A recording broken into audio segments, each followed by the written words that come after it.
ನಮಸ್ಕಾರ. ಪಂಚರಾಜ್ಯ ಚುನಾವಣೆಯ ಮಹತ್ವದ ಚುನಾವಣೆಯು ವೆಸ್ಟ್ ಬೆಂಗಾಲಿನ ಚುನಾವಣೆ ಇದ್ದು, ಕಳೆದ 1.5 ತಿಂಗಳಿಂದ ಜನರ ಮನಸ್ಸಿನಲ್ಲಿ ಕುತೂಹಲ ಇದೆ. ಜನರ ಮನಸ್ಸಿನಲ್ಲಿ ಒಂದು ಆತಂಕ ಇದೆ. ವೆಸ್ಟ್ ಬೆಂಗಾಲಿನ ಚುನಾವಣೆಯಲ್ಲಿ 15 ವರ್ಷ ಆಳುತ್ತಿದ್ದ ತೃಣಮೂಲ್ ಕಾಂಗ್ರೆಸ್ ಗೆಲ್ಲಬಹುದಾ, ಇಲ್ಲ ಸತತ 3 ಬಾರಿ ಭಾರತೀಯ ಜನತಾ ಪಾರ್ಟಿ 3ರಿಂದ 77ಕ್ಕೆ ಬಂದು ಈ ಸತ್ತೆ ಅವಶ್ಯಕತೆ ಬೇಕಾದ 144 ಸೀಟುಗಳು, 44ಕ್ಕಿಂತ ಜಾಸ್ತಿ ಗೆಲ್ಲಲಿಕ್ಕೆ ಸಾಧ್ಯ ಆಗಬಹುದಾ ಅಂತ.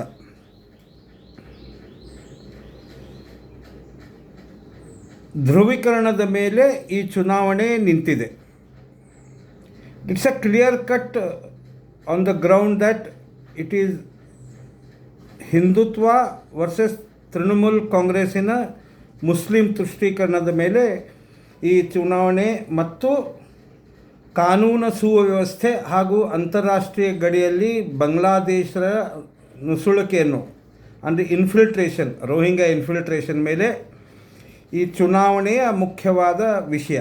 ಅದರ ಜೊತೆಗೇ ಪಲಾಯನ ಮಾಡುವ ಕಾರ್ಮಿಕರು, ಅಲ್ಲಿ ಇಂಡಸ್ಟ್ರಿಗಳ ಕೊರತೆ, ಅಲ್ಲಿಯ ಬೇಸಿಕ್ ಇನ್ಫ್ರಾಸ್ಟ್ರಕ್ಚರ್, ಹೌಡಾ, ಕಲ್ಕತ್ತಾ, ಡೈಮಂಡ್ ಹಾರ್ಬರ್, ಇಲ್ಲಿ ಜಲ್ಪಾಯ್ಗುಡಿ, ಸಿಲಿಗುಡಿಯಲ್ಲಿ ಇರುವ ಬೇಸಿಕ್ ಕಮ್ಯುನಿಟೀಸ್ ಕೊರತೆ, ಅದರ ಜೊತೆಗೆ ಮಹಿಳೆಯರ ಮೇಲೆ ಆಗುವ ಬಲಾತ್ಕಾರಗಳು, ಅತ್ಯಾಚಾರಗಳು, ಇವೆಲ್ಲ ವಿಷಯಗಳನ್ನು ಇಟ್ಟುಕೊಂಡು ಈ ಬಂಗಾಲ್ ಚುನಾವಣೆ ಸದ್ಯ ನಡೀತಾ ಇದೆ.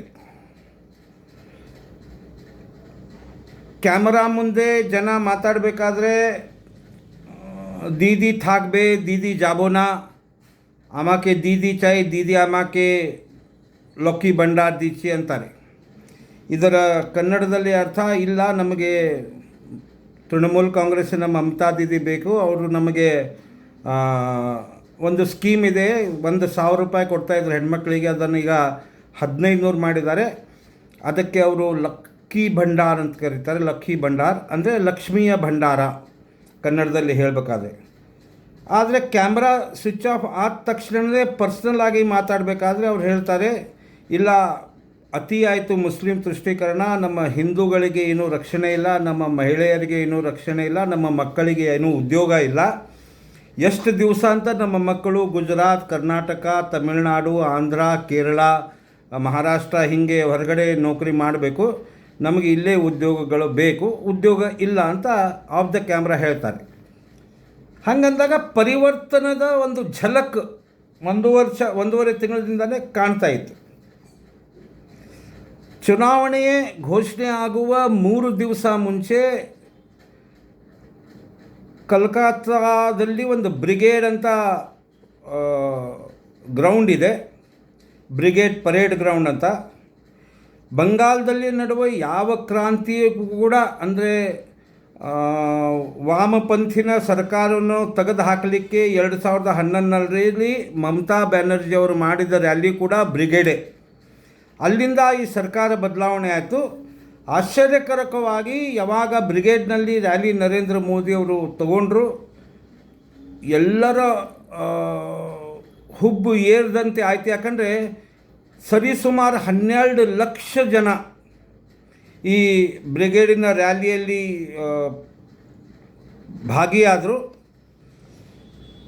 ಅಲ್ಲಿ ಒಂದು ಘೋಷಣೆ ಹಾಡಿನ ರೂಪದಲ್ಲಿ ಹೇಳಲಾಯಿತು, ಪಲ್ಟಾನೋ ದರ್ಕಾರ್ ಚಾಯ್ BJP ಸರ್ಕಾರ. ಪಲ್ಟಾನೋ ದರ್ಕಾರ್ ಅಂತಂದರೆ, ಪಲ್ಟಾನೋ ಅಂತಂದರೆ ತಿರುಗಿಸ್ಬೇಕು, ಅಂದರೆ ಈ TMC ಸರ್ಕಾರನ ತಿರುಗಿಸಬೇಕು, ಭಾರತೀಯ ಜನತಾ ಪಾರ್ಟಿ ಸರ್ಕಾರ ಬರಬೇಕು ಅಂತ. ಈ ರ್ಯಾಲಿಯ ಈ ಹಾಡು ಪ್ರತಿಯೊಂದು ಗ್ರಾಮ, ಪ್ರತಿಯೊಂದು ಅರ್ಬನ್ನು, ಪ್ರತಿಯೊಂದು ಮೆಟ್ರೋಪಾಲಿಟನ್ ಸಿಟಿ ಕಲ್ಕತ್ತಾದಲ್ಲಿ ಎಲ್ಲ ಕಡೆ ಈ ಹಾಡನ್ನು ನೀವು ಕೇಳಬಹುದು. ಮತ್ತು ಪ್ರತಿಯೊಂದು ರ್ಯಾಲಿಯಲ್ಲಿಯೂ ಕೂಡ ನರೇಂದ್ರ ಮೋದಿಯವರು ಅಂತಾರೆ ಪಲ್ಟಾನೋ ದರ್ಕಾರ್ ಚಾಯ್ BJP ಸರ್ಕಾರ ಅಂತ ಜನ ಹೇಳ್ತಾರೆ. ಇದರ ಮಧ್ಯೆ ನಿಮ್ಗೆ ಗೊತ್ತಿರ್ಬೋದು, ಐಪ್ಯಾಕ್ ಅಂತ ಒಂದು ಕಂಪನಿ ಇದೆ. ಆ ಐಪ್ಯಾಕ್ ಕಂಪ್ನಿನೇ ವೆಸ್ಟ್ ಬೆಂಗಾಲ್ನಲ್ಲಿ ನಡೆಸೋದು. ಹಾಗೆ IRGC ಇರಾನನ್ನು ನಡೆಸ್ತದೆ ಅಲ್ಲ, ಆ ಥರನೇ IPAC company itself decides who should be the counting officer, who should be the counting agent, who should be the pamphlet distributor, who should be the booth worker.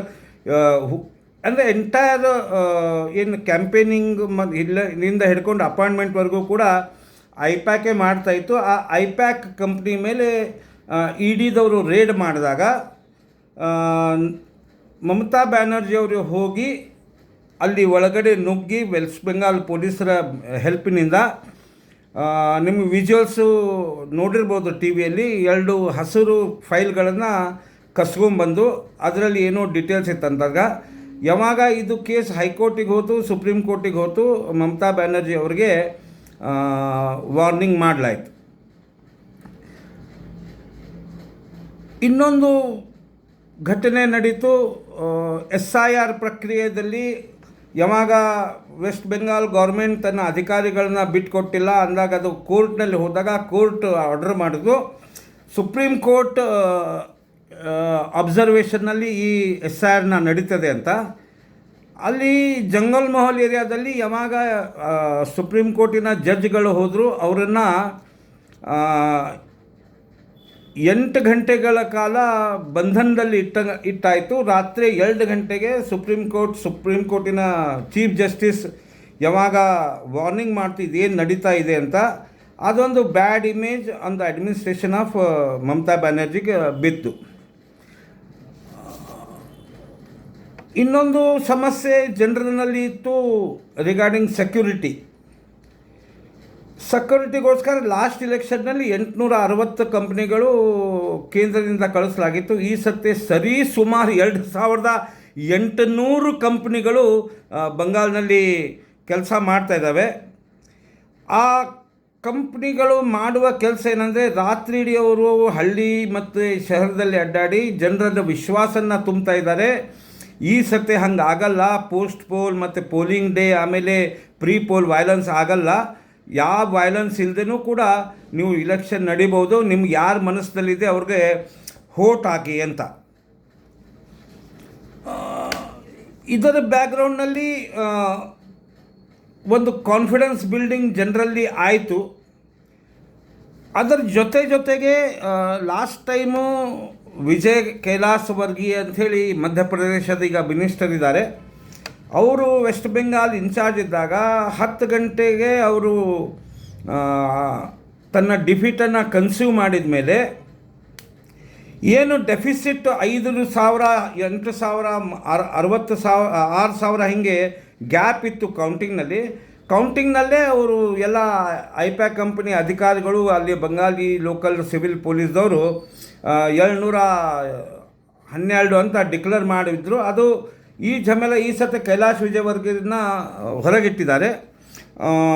Shramik Bhattacharya ರಾಜ್ಯಸಭೆಯ ಸದಸ್ಯರು, ರಾಷ್ಟ್ರೀಯ ಸ್ವಯಂ ಸೇವಕ ಸಂಘದ ಮೂಲದಿಂದ ಬಂದವರು, ಜನಸಂಘದಲ್ಲಿ ಇದ್ದವರು, ಅವರು ಪ್ರೆಸಿಡೆಂಟ್ ಇದ್ದಾರೆ. ಅವರು ಈ ಇಲೆಕ್ಷನನ್ನು ಮ್ಯಾನೇಜ್ ಮಾಡ್ತಾಯಿದ್ದಾರೆ. ಈಗ 152 ಸೀಟ್ಗಳು ಏನು ನಮ್ಮ ಫಸ್ಟ್ ಫೇಸ್ನಲ್ಲಿ ಆಯಿತು. ಕೂಚ್ ಬಿಹಾರ್, ಅಲಿಪುರ್ದ್ವಾರ್, ಜಲ್ಪಾಯ್ಗುಡಿ, ಡಾರ್ಜಿಲಿಂಗ್, ಕಾಲಿಂಪಾಂಗ್, ಉತ್ತರ ದಿಜ್ನಾಪುರ್, ದಕ್ಷಿಣ ದಿಜ್ನಾಪುರ್, ಮಾಲ್ದಾ, ಸೆಂಟ್ರಲ್ ಮುರ್ಷಿದಾಬಾದ್, ಬೀರ್ಭೂಮ್, ಪಶ್ಚಿಮ ಬರ್ಧವಾನ್, ಪೂರ್ವ ಬರ್ಧವಾನ್, ಬಾಂಕುರಾ, ಪುರುಲಿಯಾ, ಝಾರ್ಗ್ರಾಮ್, ಇಷ್ಟು ನಾರ್ತ್ ಬೆಂಗಾಲ್, ಜಂಗಲ್ ಮೊಹಲ್ ಮತ್ತು ಸೌತ್ ಬೆಂಗಾಲ್, ಸೆಂಟ್ರಲ್ ಬೆಂಗಾಲ್, ಈ ಪ್ರದೇಶದಲ್ಲಿ 92.69% ಪೋಲಿಂಗ್ ಆಗಿದೆ. ನನ್ನ ಹತ್ರ ಇವು ಡೀಟೇಲ್ಸ್ ಇದ್ದಾವೆ. ಈ ಬೂತ್ ವೈಸ್ ಕೌಂಟಿಂಗ್ ಇದು ಮಾಡಿದಾಗ 96%, 97%, 98%ವರೆಗೂ ಪೋಲಿಂಗ್ ಈ ಸತಿ ಬಂಗಾಳದಾಗಿದೆ. ನೆನಪಿಟ್ಕೊಳ್ರಿ, 3,60,60,00,000 ಜನ ವೋಟಿಂಗ್ ಹಾಕಿದ್ದಾರೆ. ಅದರಲ್ಲಿ 1,75,00,000 ಜನ ವೋಟಿಂಗ್ ವುಮನ್ಸ್ದಿದೆ. 8,000 ಹೈಲಿ ಸೆನ್ಸಿಟಿವ್ ಬೂತ್ ಅಂತ ಘೋಷಣೆ ಮಾಡಲಾಗಿತ್ತು. ಅದರಲ್ಲಿ ಟೋಟಲ್ ಪೋಲಿಂಗ್ ಆಗಿದ್ದು 44,372 ಬೂತ್ನಲ್ಲಿ. 44,372 ಬೂತ್ನಲ್ಲಿ ವೈಲೆನ್ಸು ಮತ್ತು ಇನ್ಸಿಡೆಂಟ್ಸ್ ಆಗಿದ್ದು ಮಾತ್ರ 11, ಅಂದರೆ 0.00001% ಅಷ್ಟೇ ವೈಲೆನ್ಸು ಆಗಿದೆ ಅಂತಂದರೆ ಅದು ಝೀರೋ ವೈಲೆನ್ಸ್ ಅಂತ ನಾವು ತಿಳ್ಕೊಬೋದು. ಇದು ಯಾಕಾಯಿತು ಅಂತಂದರೆ ಸೆಂಟ್ರಲ್ ಫೋರ್ಸಸ್ಗೆ ಮುಂಚೆ ಬೂತ್ನಲ್ಲಿ ನಿಲ್ಲಿಗೆ ಬಿಡ್ತಾ ಇದ್ದಿದ್ದೆಲ್ಲ ಅವೆಲ್ಲವೂ ಕೂಡ ವೆಸ್ಟ್ ಬೆಂಗಾಲ್ ಪೊಲೀಸನ್ನೇ ಮ್ಯಾನೇಜ್ ಮಾಡ್ತಿತ್ತು. ಹೀಗಿದ್ದಾಗ ಬಿ ಜೆ ಪಿಯ ಏಜೆಂಟನ್ನು ಹೊಡೆದು ಬಡಿದು ಓಡಿಸ್ಬಿಡ್ತಿದ್ರು. ಈ ಸತ್ತೆ ಯಾವೊಬ್ಬನೂ ಏಜೆಂಟು, ಬಿ ಜೆ ಪಿಯ ಏಜೆಂಟು ಅಲ್ಲಿಂದ ಅಳಗಾಡಿಲ್ಲ. ಕ್ಯಾಮ್ರಾಗಳು ಹಾಕಿದ್ದಾರೆ. ಆ ಕ್ಯಾಮ್ರಾ ಇಷ್ಟು ಹಾಕಿದ್ದಾರೆ ಅಂತಂದರೆ, I have got a figure of this. Total 90 ಕ್ಯಾಮ್ರಾಗಳು ಸೆಂಟ್ರಲ್ ಮಾನಿಟ್ರಿಂಗು ಒಂದು ಕಡೆ ಕುಂತು ಎಲ್ಲ 44,000 ಬೂತ್ಗಳ ಮಾನಿಟ್ರಿಂಗ್ ಮಾಡ್ತಾಯಿತ್ತು. ಅದರ ಜೊತೆಗೆ ಬೂತ್ ಹೊರಗಡೆನೇ ಕೂಡ ಅಲ್ಲಿ 4 ಜನ ಮಾತ್ರ ನಿಲ್ಲಬೇಕು, ಬಿಕ್ಕಿದವ್ರು ಲೈನಲ್ಲಿ ನಿಲ್ಲಬೇಕು ಅಂತ. ಅರ್ಥ ಮಾಡ್ಕೊಳ್ರಿ. I was shocked. At 9 o'clock, the percentage of polling was 22%. At 11 o'clock, it was 44%. At 1 o'clock, it reached 60%, which was a saturation point in any of the election, which I normally have interest in this subject, I cover. ಅಂದಾಗ ಗೊತ್ತಾಯಿತು, there is no fear in the people of Bengal now. There is no fear in the people of, and there was no gundagardi or malfunctioning done. ಆವಾಗ ಬಂಗಾಲದಲ್ಲಿ ಇನ್ನೊಂದು ಘೋಷಣೆ start ಆಗಿ ಜೊತೋಕೋರೋ ಹಾಮ್ಲಾ ಆಜ್ಬೆ ದೀದಿ ಆಮ್ರಾ, ಅಂದರೆ ನೀವು ಎಷ್ಟು ನಮ್ಮ ಮೇಲೆ ಹಲ್ಲೆ ಮಾಡಿದರೂ ಕೂಡ ನಮ್ಮ ದೀದಿನೇ ಬರ್ತಾರೆ ಅಂತ. ಆವಾಗ ಶ್ರಮಿಕ್ ಭಟ್ಟಾಚಾರ್ಜಿ ಒಂದು ಪ್ರೆಸ್ ಕಾನ್ಫರೆನ್ಸ್ನಲ್ಲಿ ಹೇಳಿಬಿಟ್ರು, ಟಿ ಎಮ್ ಸಿ ಜಾಚೆ, ಟಿ ಎಮ್ ಸಿ ಶೇಷ ಹೋಗಾಚೆ, ಟಿ ಎಮ್ ಸಿ ಥಾಕ್ಚೆನಾ, ಟಿ ಎಮ್ ಸಿ ಎಖುನಿ ಥಕ್ಬೇಯಿನ, ಅಂದರೆ ಟಿ ಎಮ್ ಸಿ ಹೋಗಿದೆ, ಟಿ ಎಮ್ ಸಿ ಉಳಿದಿಲ್ಲ, ಟಿ ಎಮ್ ಸಿ ಎಲ್ಲ ಮುಗಿದು ಹೋಗಿದೆ ಅಂತ. ಇದರ ಬಾಡಿ ಲ್ಯಾಂಗ್ವೇಜ್ ನೋಡಿದಾಗ ಮೊನ್ನೆ ನಾಡ್ದಿದ್ದು ಫೈನಲ್ ಫೇಸ್ ಇದೆ. ಭವಾನಿಪುರ್ನಿಂದ ಮಮತಾ ಬ್ಯಾನರ್ಜಿ ಅವ್ರಿಗೆ ಇಲೆಕ್ಷನ್ ನಿಲ್ತಾ ಇದ್ದಾರೆ. ಎಲ್ಲೋ 5 ಕಿಲೋಮೀಟರ್ ದೂರ ಸಿ ಎಮ್ ಸುಧೀಂದ್ರ ಅಧಿಕಾರಿ ಭಾಷಣ ನಡೀತಾ ಇತ್ತು. ಆದರೆ ಮಮತಾ ದೀದಿಗೆ ಏನೋ ಕೇಳಿಸ್ತಂತೆ, ಆಮಿ ಸುಂಚಿ ಕಿ ಆಮಕ್ಕೆ ಬಿ ಜೆ ಪಿ ಸೌಂಟ ಸುನೆ ಪಾಚಿ ಖಾನೆ ಅಂತ. ಆದರೆ ಫ್ಯಾಕ್ಟ್ ಹೇಳಬೇಕಂತಂದರೆ ಆ ಒಂದು ಭವಾನಿಪುರ್ ರ್ಯಾಲಿಯಲ್ಲಿ ಮಮತಾ ಬ್ಯಾನರ್ಜಿ ಎದುರುಗಡೆ ಜನರೇ ಇದ್ದಿದ್ದಿಲ್ಲ. ಅಂದಾಗ ಹೌಡಾದಲ್ಲಿ ಒಂದು ರೋಡ್ ಶೋ ನರೇಂದ್ರ ಮೋದಿಯವರಾಯಿತು. ಆ ರೋಡ್ ಶೋನ ಕಲ್ಕತ್ತಾವರೆಗೂ ಎಕ್ಸ್ಟೆಂಡ್ ಮಾಡಲಾಯಿತು. ಇಷ್ಟು ಜನ ಸೇರಿದರು. ನಿನ್ನೆ ನಾರ್ತ್ ಕಲ್ಕತ್ತಾದಲ್ಲಿ ರ್ಯಾಲಿ ಇತ್ತು ನರೇಂದ್ರ ಮೋದಿ ಅವ್ರದ್ದು. ಅಬ್ಬಾ ಜನ ನೋಡಿಬಿಟ್ರೆ 2.5 ಕಿಲೋಮೀಟರ್ ರ್ಯಾಲಿ, ವಿವೇಕಾನಂದ ಅವರ ಮಾಲಾರ್ಪಣೆ ಮಾಡಿದ ಮೇಲೆ ನಡೆದ ರ್ಯಾಲಿ. ಸರಿಸುಮಾರು 5 ಗಂಟೆ ಕಾಲ ಈ ರ್ಯಾಲಿ ನಡೀತು. ಆವಾಗನೇ ಗೊತ್ತಾಯಿತು ಏನು ಭದ್ರಲೋಕ್ ಅಂತ ಹೇಳ್ತಾ ಇದ್ದಲ್ಲ. ಮುಂಚೆ ಏನಾಗ್ತಿತ್ತು, ಈ ಭದ್ರಲೋಕು ಅಪಾರ್ಟ್ಮೆಂಟ್ಸ್ನಲ್ಲಿ ಇದ್ದವ್ರಿಗೆ ಮಮತಾ ಸಿಂಡಿಕೇಟ್ದವರು, for example Diamond Harbour, Howrah, Badamtala, Barrackpore, central Kolkata, ಏನು ಪ್ರೆಸಿಡೆನ್ಸಿ ಅಂತ ನಾವು ಕರಿತೇವೆ, ಅಲ್ಲಿ ವೋಟಿಂಗೇ ಬಿಡ್ತಾಯಿಲ್ಲ. ಅವ್ರು ವೋಟಿಂಗ್ ಆಲ್ರೆಡಿ ಮಾಡ್ತಾಯಿದ್ರು. ಅದಕ್ಕೆ ಛಾಪಾ ವೋಟಿಂಗ್ ಅಂತ ಕರೀತಾರೆ. ಛಾಪಾ ವೋಟಿಂಗ್, ಆಮೇಲೆ ಬೂತ್ ಬ್ಲಾಕೇಡ್ ಅಂತಾರೆ. ಬೂತ್ ಬ್ಲಾಕೇಡ್ ಟೆಂಡೆನ್ಸಿ ಏನಂತಂದರೆ, ನಮ್ಮ ಒಂದು ಕನ್ನಡ ಶಾಲೆಯಲ್ಲಿ ಬೂತ್ ಇದೆ. ಆ ಕನ್ನಡ ಶಾಲೆ ಬೂತ್ನಲ್ಲಿ ನಿಮ್ಮದೇ ವರ್ಕರ್ಸನ್ನು ಸಾಲುಗಟ್ಟಲೆ ನಿಲ್ಲಿಸ್ಬಿಡೋದು, ಒಂದು 500 ಜನರನ್ನು.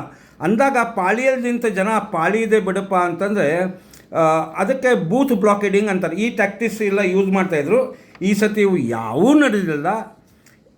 ಅಂದಿದ್ದಾಗ ಇನ್ನೊಂದು ನೀವು ನ್ಯೂಸ್ನಲ್ಲಿ ನೋಡಿರ್ಬೋದು, 26 ಲಕ್ಷ ವೋಟರ್ಸು ಜಾಸ್ತಿ ಆಗಿದ್ದಾರೆ ಈ ಸತಿ. ಈ 26 ಲಕ್ಷ ವೋಟರ್ಸ್ ಯಾರ್ದು ನೋಡಿ, 30% the tally of Mamata Didi starts with 80 seats. 80ಇಂದಾನೇ ಅವ್ರದ್ದು ಟ್ಯಾಲಿ ಸ್ಟಾರ್ಟ್ ಆಗ್ತದೆ. ನಮ್ಮದು ಮೊಟಾಮೊಟಿ ನಾರ್ತ್ ಬೆಂಗಾಲಿನೊಂದು 60 ಸೀಟ್ ಹಿಡ್ಕೊಂಡು ನಮ್ಮ ಟ್ಯಾಲಿ ಸ್ಟಾರ್ಟ್ ಆಗ್ತದೆ. ಅಮಿತ್ ಶಾ ಅವ್ರಿಗೆ ಕೇಳಿದಾಗ ಈ ಪ್ರಶ್ನೆ, ಅವರು ಭಾಳ ಮಾರ್ಮಿಕವಾಗಿ ಉತ್ತರ ಕೊಟ್ಟರು. जब 3 से 77 हो सकता है तो आप बताइए 77 से हम 180 क्यों नहीं हो सकते. ಲಾಸ್ಟ್ ಟೈಮ್ ಅವ್ರು 200 ಪಾರ್ ಅಂಥೇಳಿ ಎಲ್ಲ ಎಡವಟ್ಟಾಗಿತ್ತು. ಅದು ಈ ಸತಿ ಅವರು ತನ್ನ ಟ್ಯಾಲಿಯನ್ನು 170 180ಕ್ಕೇ ಇಟ್ಟಿದ್ದಾರೆ. 100% ಆಫ್ ಪೋಲಿಂಗ್ ನಾಡಿದ್ದೇನು ಆಗ್ತದೆ. I am very optimist that Calcutta, Howrah, Diamond Harbour, ಬ್ಯಾರಕ್ಪುರ್ನಲ್ಲಿ ವೇರ್ ವಿ ವೇರ್ 0, ನಾವು 19 ಸೀಟ್ ಮಾತ್ರ 142ರಲ್ಲಿ ಗೆದ್ದಿದ್ವಿ ಲಾಸ್ಟ್ ಟೈಮು. 157ರಲ್ಲಿ 69 ಸೀಟ್ ಗೆದ್ದಿದ್ವಿ. It is a fact. ಆದರೆ ಯಾವಾಗ ಆರ್ಜಿಕರ್ ಇನ್ಸಿಡೆಂಟ್ ಮತ್ತು law college incident, rape incident ಆಯಿತು, ಅದನ್ನು ಮುಚ್ಚಲಿಕ್ಕೆ ಪ್ರಯತ್ನ ಮಾಡಿದರು. ಆ ಮುಚ್ಚಲಿಕ್ಕೆ ಪ್ರಯತ್ನ ಮಾಡಿದಾಗ ಅದು ಆಗಿಲ್ಲ ಅಂತಂದಾಗ ಸುಪ್ರೀಂ ಕೋರ್ಟ್ ಇಂಟರ್ವೆನ್ಷನ್ ಮಾಡಿ CBI ಏನು ಇನ್ವೆಸ್ಟಿಗೇಷನ್ ಮಾಡ್ತು. CBI ಇನ್ವೆಸ್ಟಿಗೇಷನ್ನಲ್ಲಿ ನಮಗೆ ನ್ಯಾಯ ಸಿಗ್ತದೆ ಅಂತಂದ ರತ್ನಾ ದೇಬನಾಥ್, ಆ ಅಭಿಯಾನ್ ತಾಯಿ, ಅಲ್ಲೇ ಒಂದು ಪಾಣಿಹಾಟಿ ಅಂತ ಕಲ್ಕತ್ತಾ ಹತ್ರ ವಿಧಾನಸಭಾ ಕಾನ್ಸ್ಟಿಟ್ಯೂನ್ಸ್ ಇದೆ, ಅವ್ರಿಗೆ ರಿಕ್ವೆಸ್ಟ್ ಮಾಡಲಾಯಿತು, ನೀವು ಕಾಂಟೆಸ್ಟ್ ಮಾಡಿ, the message will go to the people of Bengal that we have given a ticket to the unfortunate girl who has undergone the rape. ಅದು ತುಂಬ ಇಂಪ್ರೆಷನ್ನು ಇಡೀ ವೆಸ್ಟ್ ಬೆಂಗಾಲ್ನಲ್ಲಿ ಬಿದ್ದಿದೆ. ಅದಕ್ಕೆ ಅದರ ಅಪೋಸಿಟಾಗಿ CPIನಿಂದ ಘೋಷ್ ಅಂತ ನಿಂತಿದ್ದಾನೆ. ಆ ಘೋಷ್ ಮಾಡುವ ಎಲ್ಲ ಕೃತ್ಯಗಳು ಸೋಷಿಯಲ್ ಮೀಡಿಯಾದಲ್ಲಿ ಕೌಂಟರ್ ಆಗ್ತಾ ಇದ್ದಾವೆ. ಕೌಂಟರ್ ಈ ಪ್ರಮಾಣ ಆಗ್ತಾ ಇದ್ದಾವೆ ಅಂತಂದರೆ ನೋಡಿ, ಒಂದಿದೆ, ನ್ಯೂಸ್ 24ನ ಮಾಹೋಲ್ ಕ್ಯಾ ಅಂತ ಒಂದು ಕಾರ್ಯಕ್ರಮ ನಡೀತದೆ, ಜಿ ನ್ಯೂಸಿಂದ ಒಂದು ಕಾರ್ಯಕ್ರಮ ನಡೀತದೆ. ಆದರೆ ಕ್ಯಾಮ್ರಾ ಮುಂದೆ ಈಗೂ ಕೂಡ ಜನ ಹೆದರ್ತಾ ಇದ್ದಾರೆ. ಆದರೆ ಕ್ಯಾಮ್ರಾ ಬಿಟ್ಟು ಕೇಳಿದಾಗ ಇಲ್ಲ ಹೋಗ್ತದೆ. ಆದರೆ ಈ ಟ್ರೆಂಡ್ ಈ ಸತಿ ಚೇಂಜ್ ಆಗಿದೆ. ಚೇಂಜ್ ಹೆಂಗಾಗಿದೆ ಅಂತಂದರೆ, ಅವ್ರು ತಿಳ್ಕೊಂಬಿಟ್ಟಿದ್ದಾರೆ, ಏನಪ್ಪ ಲಾಸ್ಟಿಗೆ ಸಾಯೋದೆ ತಾನೇ, ಎಷ್ಟು ದಿವಸ ಅಂತ ಹೆದರಿ ಇರಬೇಕು. ಈ ಸತಿ ಅವ್ರು ನಿರ್ಧಾರ ಮಾಡಿಬಿಟ್ಟಿದ್ದಾರೆ, ಪಲ್ಟಾನೋ ದರ್ಕಾರ್ ಚಾಯೆ BJP ಸರ್ಕಾರ ಅಂಥೇಳಿ. ಇಷ್ಟೆಲ್ಲ ವಿಸಿಬಲ್ ನಾವು ಹೇಳ್ತಾ ಇದ್ದರೂ ಕೂಡ ನೋಡಿ, ವೆಸ್ಟ್ ಬೆಂಗಾಲ್ನಲ್ಲಿ ಮಮತಾ ದೀದಿ ಅವರು ಲಕ್ಕಿ ಭಂಡಾರ್ ಅಂದರೆ ಲಕ್ಷ್ಮಿಯ ಭಂಡಾರ ಅಂತಾರೆ, ಅದಕ್ಕೆ 1500 ರೂಪಾಯಿ ಕೊಡ್ತಾ ಇದ್ದಾರೆ. ಕನ್ಯಾಶ್ರೀ, ರೂಪಶ್ರೀ, ಸಬೈ ಸಾಥಿ, Medhashree, Duare Sarkar it's a very unique scheme that government will come to your doorstep ಅಂದರೆ ಅದೊಂದು ಕ್ಯಾಂಪ್ಸ್ ಹಾಕಿ ನಮ್ಮ ಅಪ್ಲಿಕೇಶನ್ಗಳನ್ನ ತೊಗೊಂಡು ಆದರೆ ಮಾತ್ರ 6 ಮಾಡಿದ್ದಾರೆ. ಅಂದರೆ ಅವ್ರಿಗೇನು ಕ್ಲೇಮ್ ಮಾಡ್ತಾರೋ ಆ ಪ್ರಕಾರ ಮಾಡಿಲ್ಲ. ಬಾಂಗ್ಲಾರ್ ಬಾಡಿ, ಇದನ್ನು ಪ್ರಧಾನಮಂತ್ರಿ ಆವಾಸ್ ಯೋಜನಾ ಇದೆ ಇಲ್ಲ, ಆ ಪ್ರಧಾನಮಂತ್ರಿ ಆವಾಸ್ ಯೋಜನೆನ ತೆಗೆದು ಅವರು ಬಾಂಗ್ಲಾರ್ ಬಾಡಿ ಅಂತ ಕೊಟ್ಟಿದ್ದಾರೆ. ಖಾದ್ಯಶ್ರೀ ಅಂತ ಹೇಳ್ತಾ ಇದ್ದಾರೆ, ಅದು ಪ್ರಧಾನಮಂತ್ರಿಯವರು ಕೊಟ್ಟ ಊಟನೇ. ಅದ್ರ ಜೊತೆಗೆ ಪ್ರಧಾನಮಂತ್ರಿ ಇದೇನು ಸ್ಕೀಮ್ ಇದೆ ಅಲ್ಲ,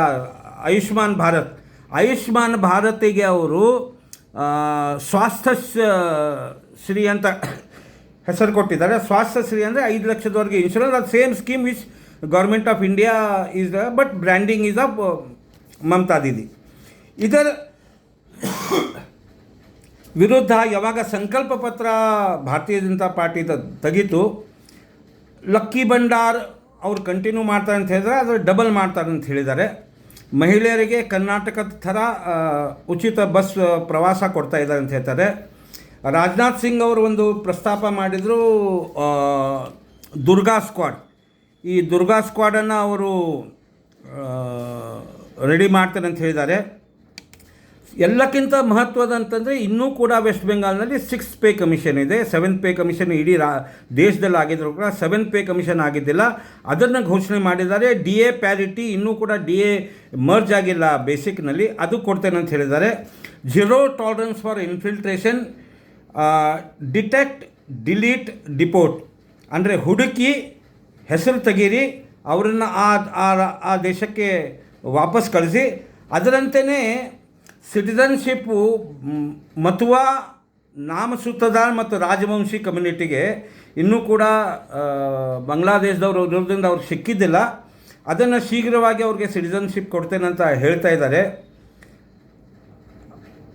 ಕರಪ್ಷನ್ ಮೇಲೆ ಒಂದು ವೈಟ್ ಪೇಪರ್ ಏನು ನಡೀತಾ ಇದೆ ಅದನ್ನು ಹೇಳಿದ್ದಾರೆ. ಇವೆಲ್ಲ ಹೇಳಿದ್ರು ಕೂಡ ಕೊನೆಯಲ್ಲಿ ಒಂದು ವಿಷಯ ಹೇಳ್ತೇನೆ. Suppose tomorrow if violence happens, ಆಮೇಲೆ ಜನರು ಮತದಾನಕ್ಕೆ ಬಂದಿಲ್ಲ ಆದರೆ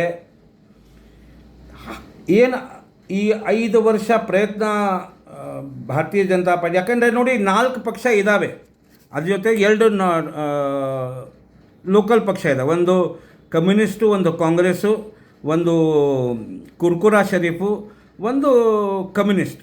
ಈಗೇನಾಗ್ಬಿಟ್ಟಿದೆ, ಕಮ್ಯುನಿಸ್ಟ್, ಕಾಂಗ್ರೆಸ್ ಮತ್ತು ತೃಣಮೂಲ್ ಒಂದಾಗಿಬಿಟ್ಟಿದ್ದಾರೆ on the ground, because they know that they are going to defeat. ಆದರೆ ಹೆಂಗೆ ಸಂಸ್ಕೃತದಲ್ಲಿ ಹೇಳ್ತಾರಲ್ಲ, ಹಿಂದೂ ವಿಶಾಲ ಗುಣಸಿಂಧು ರಪೀಹ ಲೋಕೆ ಬಿಂದೂಯತೆ ವಿಘಟಿತೋ ನ ಕರೋತಿ ಕಿಂಚಿತ್ ಸತ್ಸಂ ಹತಿಂ ಘಟಯತಿನ್ ಜನನಂ ಯದೀಯಂ ಅಂತ. ಅದೇ ಥರ ಹಿಂದೂಗಳು ಒಂದಾಗಿದ್ದಾರೆ ಅಲ್ಲಿ.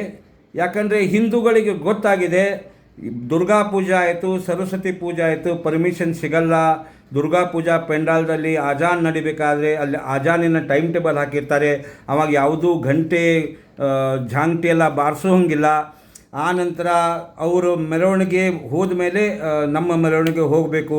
ಅವರ ಮೆರವಣಿಗೆ, ಅವರು ಧರ್ಮಸ್ಥಳದ ಎದುರುಗಡೆ ಏನು ಮಸೀದಿಗಳಿದ್ದಾವೆ ಅಲ್ಲಿ ನಾವು ಸೌಂಡನ್ನು ಬಾರಿಸೋಂಗಿಲ್ಲ, ನಾವು ನಮ್ಮ ಇದು ಕೊಡೋಂಗಿಲ್ಲ.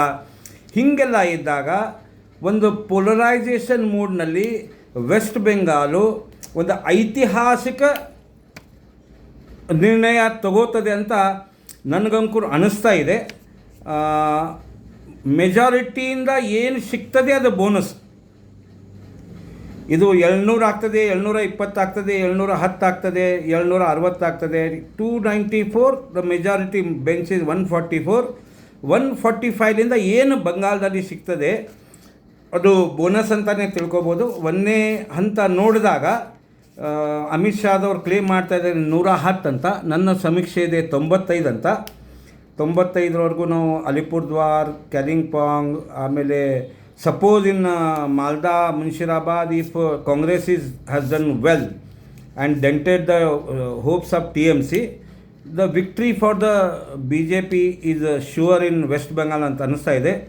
ನನ್ನ ವಿಡಿಯೋನ ನೀವು ಲೈಕ್ ಮಾಡಿ, ಶೇರ್ ಮಾಡಿ, ಕಾಂಟ್ರಿಬ್ಯೂಟ್ ಮಾಡಿ, ನಮಗೆ ಪ್ರೋತ್ಸಾಹನೆ ಕೊಡಿ ಅಂತ ಹೇಳ್ತಾ ಈ ವಿಡಿಯೋನ ಮುಗಿಸ್ತಾ ಇದ್ದೀನಿ. ನೋಡೋಣ ಜೈ ಬಾಂಗ್ಲಾ ಆಗ್ತಿದ್ದೋ, ಭಾರತ್ ಮಾತಾ ಕಿ ಜೈ ಆಗ್ತದೋ. ಮುಂಬರುವ 4ನೇ ತಾರೀಕು ಇದು ಗೊತ್ತಾಗ್ತದೆ. ನಮಸ್ಕಾರ.